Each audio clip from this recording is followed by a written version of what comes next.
Wholesaler, here's my top 3 ways to be able to get both your buyer and your seller at the same closing team so that way you can double close. We've all faced scenarios where the buyer already has a closing attorney or title company in their mind where they just refuse to close with anyone else, and you might have already had a contract with the seller at a different closing team. So here's my number 1 way.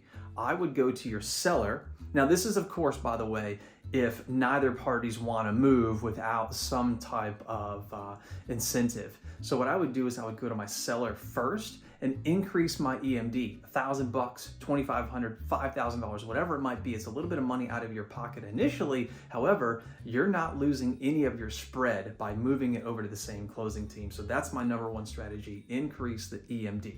Second would be go to your seller and increase the purchase price a couple $100.